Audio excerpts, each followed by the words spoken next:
Hello, welcome to this video, Bodhicaryavatara, chapter 7, verse 41. And I'll follow the usual format. Dukkani daurmanasyani bhayani vividhani cha abhilasha vighatascha jayante papakarinam. Now I will bring up the text for you. There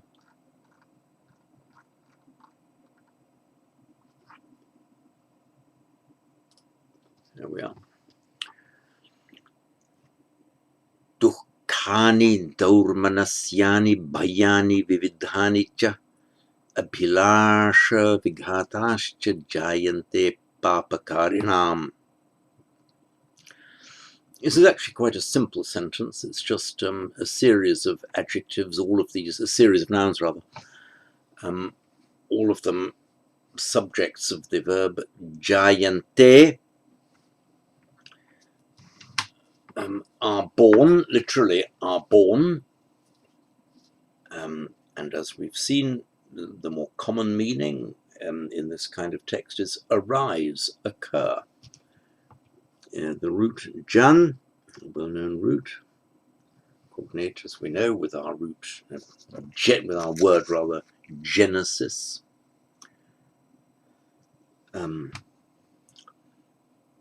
Homogeneous, from the same birth, from the same point of origin. To be distinguished, of course, from homogeneous, which means of the same type. Jan, it's a class 4 verb, and it's an atmanepada. So that means the third person singular is going to end in te, not ti. So you would expect to see, and I'm going to put an asterisk here to show you I'm giving a deliberately incorrect form. You would expect to see jan class 4 atmanepada. Okay, you'd expect to see jan yate, but it's not. What happens is that the n drops out and the a becomes long, so the correct form is jayate. And it is irregular in that respect. But then having done that, it remains the same throughout the present system. So you just have to learn that irregularity once and you're there. And the plural, of course, just as in the parasmaipada, we have bhavati, bhavanti. The only difference in the third person singular and plural is the addition of the n. It is the same for the atmanepada. So jayante. Sorry, I'm writing with my iPad without showing it to you. With my iPad gone. Here we are, sorry. That's what I've done. Class 4, atmanepada, you'd have expected janyate. It's in fact jayate. And in the plural, oops, bouncing around. In the plural, jayante. There we are. So jayante, they arise. In the previous verse, we had this vipatir jata mama. This vipatti, this misfortune, jata, past participle that has been born, has arisen, mama, genitive of me, which is how we say it. That's why we have papakarinam, the genitive there, all of these dukkani, etc., jayante, arise, papakarinam, of the papakaris, of those who do evil. So jayante, what things arise, papakarinam, for the evildoers? Dukkani, dukkas, sorrows, sufferings. Daurmanasyani, literally bad-mindednesses, or dejection, depression, anything that's low spirits, anything that's mentally bad for you. Bhayani, We've had, in the previous one, we've had bhi, bhaya, bhita. Bhaya is fear. It's a neuter noun. Bhayani, fears.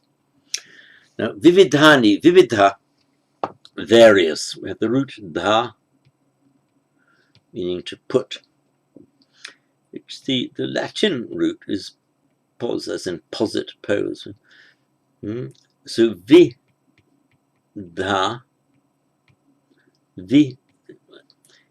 look in, it's like dis. Look at dispose in Latin. Dispose meaning arrange things. What is the disposition of troops, the disposition of the furniture in your room? How do you vidha that? So as a noun, vidha just means a shape or a form or a kind. Now put another separative prefix, different, separate, vividha. Vividha means of different kinds, various. So vividhani dukkani, various or all sorts of different kinds of dukkani, sufferings. Dormanasyani, dejections. Bhayani, fears. This durmanas, the root man meaning mind, it has makes a neuter noun manas with a consonant stem as, as you know, and it makes its instrumental with an a being consonantal stem manasa. In the Dhammapada, manasa che paduktena bhasativa karutiva. If he speaks or acts with a paduktena manasa, with an evilly disposed mind. So if you are durmanas, you now make an adjective. A person can be durmanas, means he's bad-minded. That just means downcast, dispirited, in a bad state of mind, in a bad mental place. And we can make an abstract noun out of that by vriddhi of the first syllable and the addition of ya. So that we now go, vriddhi of the u becomes au, so daur manasya.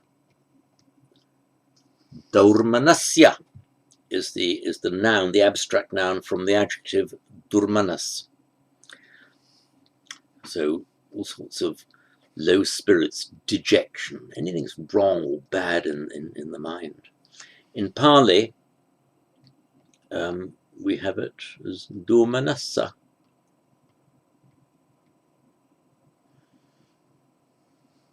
Durmanasupayasa, and so on, all the sorrows and lamentations. Durmanassa from Daurmanasya. And you'll see I've done a detailed note on it, a slightly more detailed note in the printed text. So these vividhani, various dukkani, daurmanasyani, bhayani, cha, and these various things, abhilash vighatascha, jayante papakarinam, occur or befall the evildoers, arise of the evildoers in Sanskrit.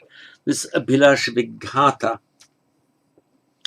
you have the root lash, not a very much used one. It means a desire, longing for something, and you can have the abhi with the prefix abhi, and you can make a verbal noun out of it, so it becomes an abhilasha, just a desire or a longing. The root han, it can at first sight be an awkward little verb, this han, because it used to be ghan, and the g often comes back. And for example, they kill, you'd expect it to be as it is in Pali. It means originally meant to hit, and then by extension to kill.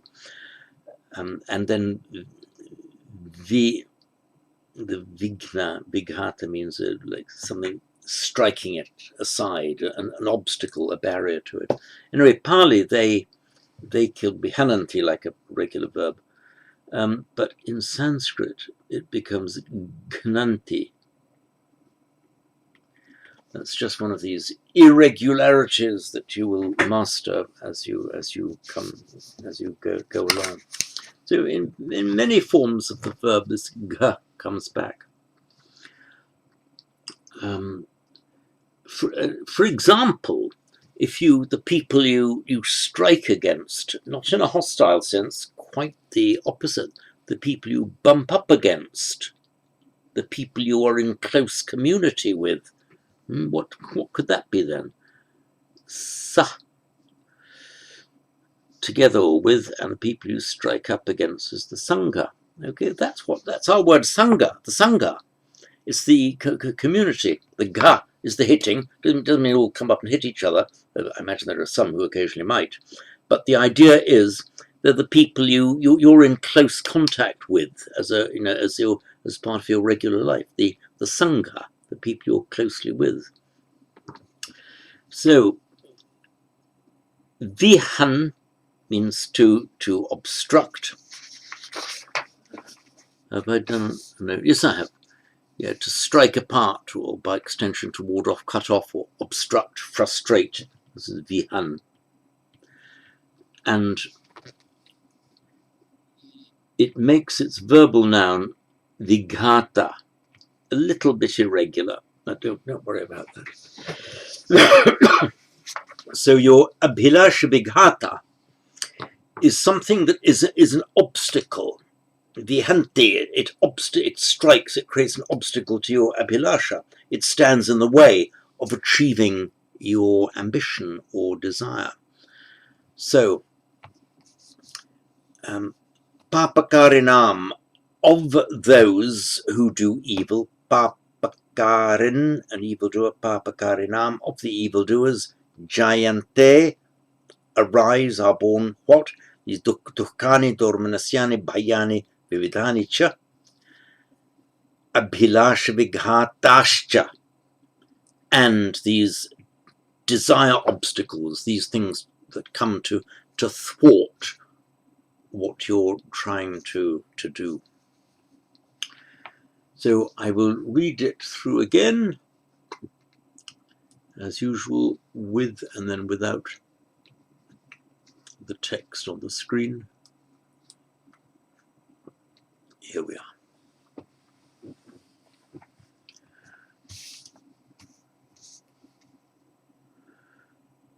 Dukkani daurmanasyani bhayani vividhani cha abhilasha vighatascha jayante papakarinam. And again, dukkani daurmanasyani bhayani vividhani cha abhilasha vighatascha jayante papakarinam. And that's it for verse 41.